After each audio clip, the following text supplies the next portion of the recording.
Jerawatnya sih udah hilang, tapi bekasnya itu loh bikin gemes.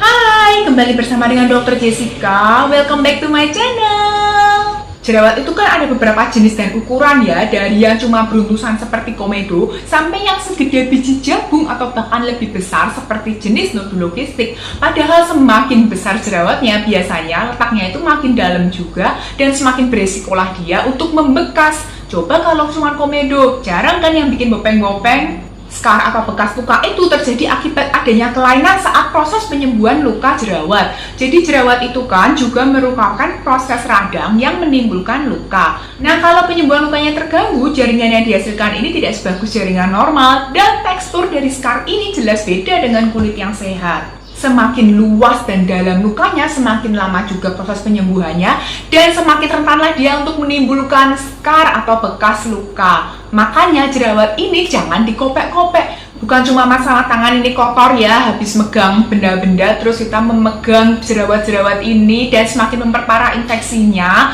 Tapi juga kalau kita sembarangan mengelupas jerawat-jerawat ini, lukanya ini bisa semakin dalam dan semakin rentan untuk menimbulkan bopeng. Makanya kalau mau jerawatnya diambilin, mending pergi facial di klinik kecantikan aja. Karena selain peralatannya itu sudah terjamin kebersihannya, beauticiannya itu juga sudah terlatih untuk mengambil jerawat yang kering aja. Bukan jerawat yang masih merah, radang banget itu diambil, nanti malah makin dalam lukanya. Jenis scar itu umumnya ada dua, yang jenis atrofik atau yang bopeng, dan jenis hipertrofik atau jenis keloid yang permukaannya meninggi itu loh. Mayoritas bekas jerawat ini adalah jenis yang atrofik karena kurangnya kolagen pada masa penyembuhan lukanya. Dan scar jenis atrofik ini biasanya dibagi menjadi tiga jenis, yang ice pick, box scar, dan rolling scar. Sedangkan untuk scar hipertrofik dan keloid ini biasanya akibat kelebihan kolagen dan ada faktor genetik. Gimana cara menghilangkannya? Aku sudah pernah bahas ini di video aku yang sebelumnya. Ada beberapa pilihan perawatan yang digunakan untuk menghilangkan scar ini. Yang pertama, peeling kimia.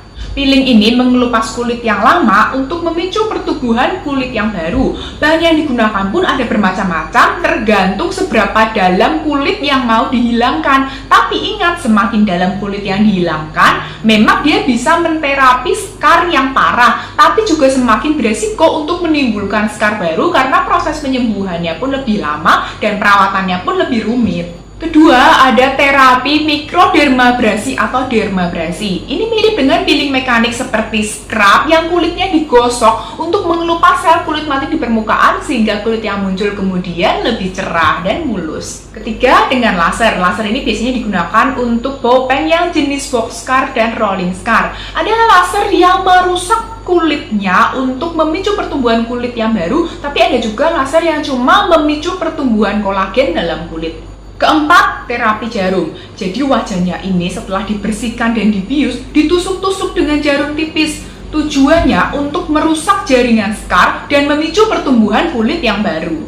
Baru-baru ini ada terapi yang baru namanya PRP atau platelet rich plasma. Platelet itu trombosit, salah satu jenis darah kita yang kaya akan growth factor. Jadi darah kita ini diambil, sel-sel darahnya dipisahkan, lalu plateletnya ini diambil, disuntikkan ke dalam jaringan scar kita. Tujuannya, growth factor ini akan memicu pertumbuhan kulit yang baru. Inti dari terapi scar ini adalah mengganti kulit scar dengan kulit yang baru yang lebih sehat. Caranya dengan melukai kulit scar, lalu berharap kulit yang akan tumbuh kemudian lebih mulus dan lebih cerah. Makanya setelah kita melakukan terapi scar ini, justru kita harus melakukan perawatan yang lebih dengan cara menjaga kebersihan dan kelembapan kulit, mencukupi kebutuhan nutrisi kulit terutama kolagen, dan melindungi kulit dari sinar UV supaya kulit yang tumbuh kemudian ini benar-benar sehat, mulus, dan cerah, bukan malah nambah scar lagi. Sekian video dari aku, semoga informasi ini bermanfaat untuk kalian. Jangan lupa klik like, subscribe, share video ini ke teman-teman kalian, dan berbagi pendapatlah dengan cara DM aku di